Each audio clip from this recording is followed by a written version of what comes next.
It's Perp back with another video, and finally Gear 5 Luffy has been revealed in the anime. Now this has caused a lot of controversy in between people within the anime community, and the question that I want to ask is, which is more iconic, Super Saiyan Goku versus Gear 5 Luffy? And I've been seeing a lot of back and forth, like Gear 5's gonna break the internet, which it certainly did. Definitely had sites crashing and stuff like that. But I kind of want to just be fair and give my honest opinions on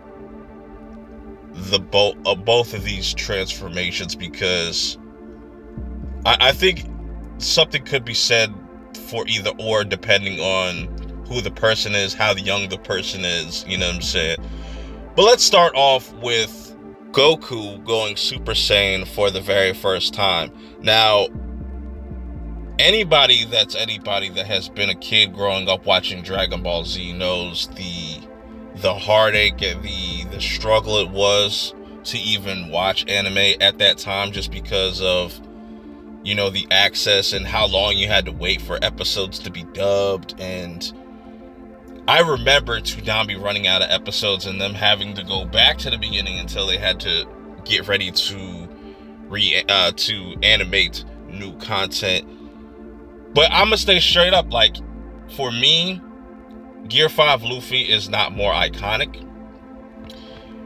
But I will say this, that the Super Saiyan transformation is one of the greatest feats or just moments in anime or just pop culture history of all time.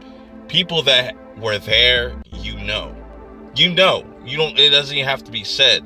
But like I said, it's subjective, because there could be somebody that has never watched Dragon Ball and only knows One Piece, so that to them is going to be more iconic. But I will say, just the anticipation and the fact that this was pre-internet, you know, before you could just hop online and just see a bunch of spoilers and stuff like that. No, if you missed this when it aired, you're gonna have to just wait until the reruns kind of play. And that's what kind of made Super Saiyan and just that transformation so iconic and so rememberable.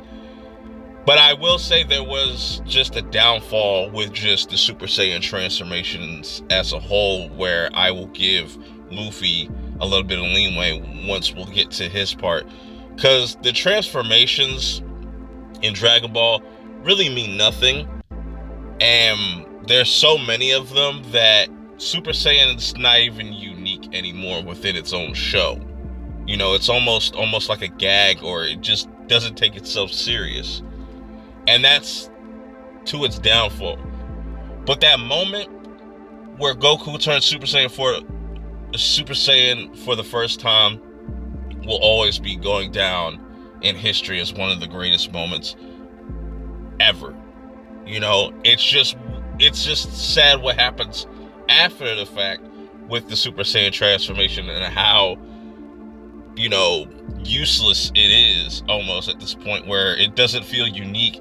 Nothing about a new transformation is really special. It looks cool.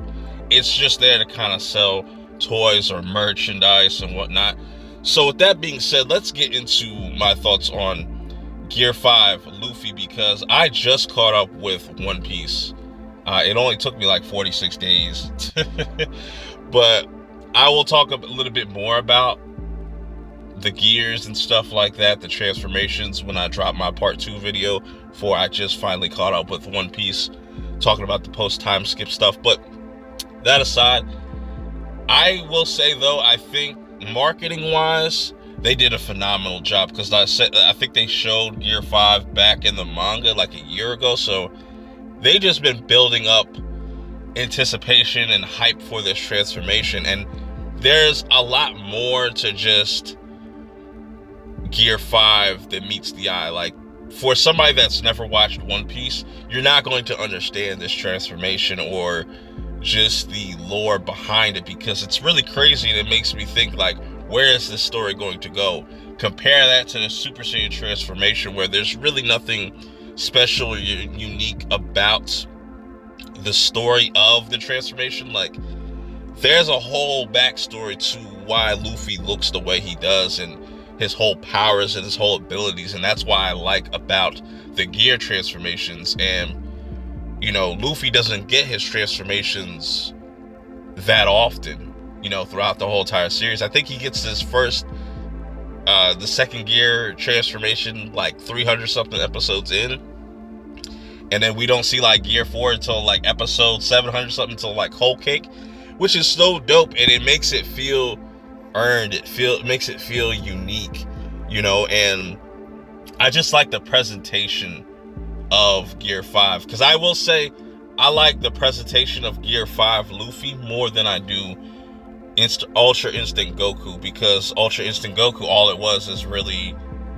you know, a hair change. Once again, it's nothing wowing, nothing. It was awesome at the moment, but then when you realize that this is Dragon Ball still, and Dragon Ball has a hard time of keeping that momentum and executing on that momentum, because right now they're not doing anything really with Dragon Ball. That aside, I really like how unique this transformation that Luffy has obtained, because not only is it's gonna be kind of weird to kind of explain, because you have to kind of see it for yourself, and I do believe that you will have to see more of Luffy's Gear 5 in actual action, even though they showed a glimpse of it. And it's super OP, just how it goes from this anime to just this like Looney Tunes cartoon type of vibe. It's fucking dope. But like I said, I just think that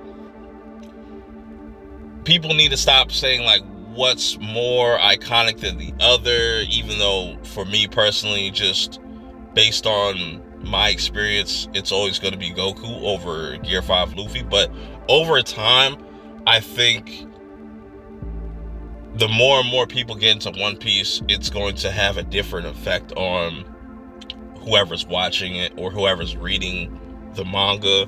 So that's just my thoughts on the whole Gear 5 versus Super Saiyan Goku debate.